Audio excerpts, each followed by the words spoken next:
situación del delito político en Colombia es prácticamente inexistente y es deplorable, porque justamente en una coyuntura como la que se vive, el delito político es un instrumento sumamente importante en las negociaciones de paz. Se deterioró la noción de delito político en Colombia progresivamente, pero muy especialmente cuando el ex general o general, no sé, eh, Harold Bedoya Pizarro demandó ante la Corte Constitucional unas normas del Código Penal que determinaban que las muertes y las lesiones cometidas en combate quedarán absorbidas por el delito de rebelión. Eso es apenas de sentido común. Los rebeldes se alzan en armas para combatir, no simplemente para notificar que están alzados en armas. Y hay razones para considerar la absorción en el delito de rebelión de las lesiones y los homicidios por una razón evidente. Eh, por una parte,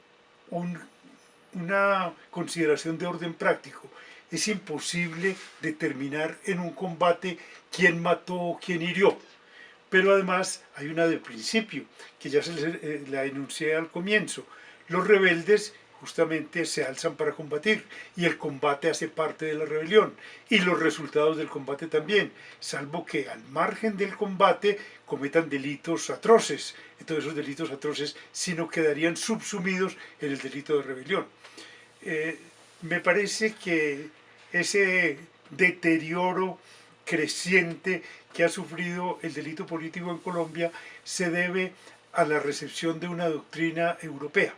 de acuerdo con la cual el delito político no debería tener un tratamiento considerado, un tratamiento benévolo, sino un tratamiento sumamente drástico, porque consideran que es lo peor que puede concebirse en una democracia es atentar contra la democracia.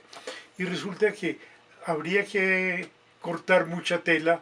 pero una consideración inicial es necesario hacer. Es que hay democracias consolidadas, sociedades realmente democráticas que preservan mucho ese modo de vivir. Pero en Latinoamérica estamos muy lejos de tener ese tipo de democracias. Tenemos sociedades bastante imperfectas. Yo he dicho que no tenemos democracia, sino que la democracia está por construir y por tanto no pedimos impunidad para el delito político, pero sí me parece que una consideración de sentido común llevaría a la conclusión de que si los que se alzan en armas porque piensan por esa vía establecer un país mejor del que hay, entonces lo que hay que sancionarles es el medio, que el medio sin duda es ilegítimo, pero su propuesta, su propósito es un propósito altruista, y esos propósitos altruistas han sido tenidos desde siempre en cuenta por la legislación universal con el objeto de aminorar la sanción y por tanto hacer más benévolo el tratamiento punitivo al delito político.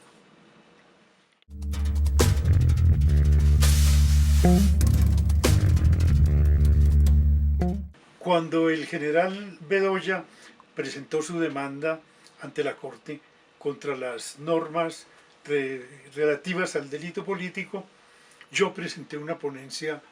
negando las pretensiones del general Bedoya, justamente por no solo por razones de orden teórico que abundan para defender el delito político en teoría y en la práctica entre nosotros, sino incluso por una consideración pragmática, porque se podía avisorar ya la llegada de una etapa de negociación.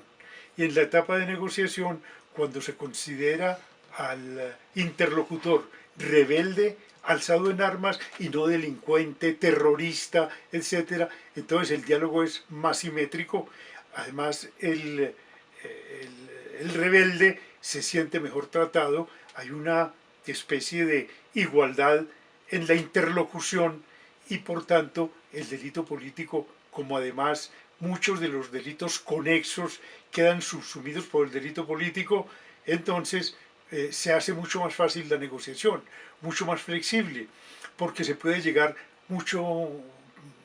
de una manera mucho más expedita al ablandamiento de penas, a la concesión de subrogados penales, etcétera, que una vez negada la existencia de esa entidad, como prácticamente quedó en Colombia, es imposible. La única persona, infortunadamente, digo infortunadamente porque hubo mayoría en favor de la tesis del general Bedoya, el único magistrado que me acompañó en mi salvamento de voto, mi ponencia se convirtió en salvamento de voto, fue el magistrado Alejandro Martínez, que entendía cabalmente el alcance del delito político y además la importancia que podía tener mantener en vigencia el delito político en toda su integridad en una etapa de negociación.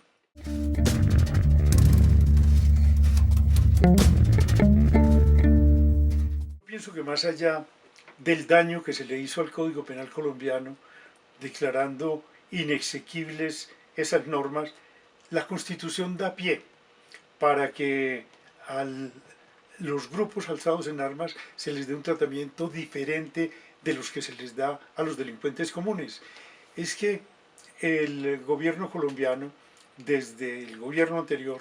desde el doctor Uribe, vienen utilizando un lenguaje que hace muchísimo más difícil la negociación. Yo entiendo por qué, es casi que una estrategia para hacerle ganar opinión al gobierno y desconceptuar al interlocutor que son los grupos rebeldes. El lenguaje que habla el ministro no se compadece con lo que se está haciendo en La Habana. Mientras en La Habana están sentados voceros, representantes del gobierno con representantes de la guerrilla, el ministro sigue diciendo que aquí no hay guerrilla, que lo que existen son terroristas, narcotraficantes, que las FARC son un cartel de droga, tal vez el más importante y el más poderoso del país, cuando habría que hacer una consideración muy simple, y es que en realidad el narcotráfico ha informado y ha penetrado toda la sociedad colombiana. No sería pensable siquiera entonces que la guerrilla fuera la única que no fuera penetrada. Sin duda que se han valido también del narcotráfico para financiar el movimiento, pero es evidente que son un grupo de alzados en armas que pretendían implantar en el país, por la vía de las armas, un régimen mejor para ellos, a su juicio un régimen mejor que el que existe. Y como les decía anteriormente, lo que habría que sancionarles es el método del que han empleado, que son las armas, y no haber apelado a un método democrático como el que ahora, como resultante de los diálogos, piensan emplear.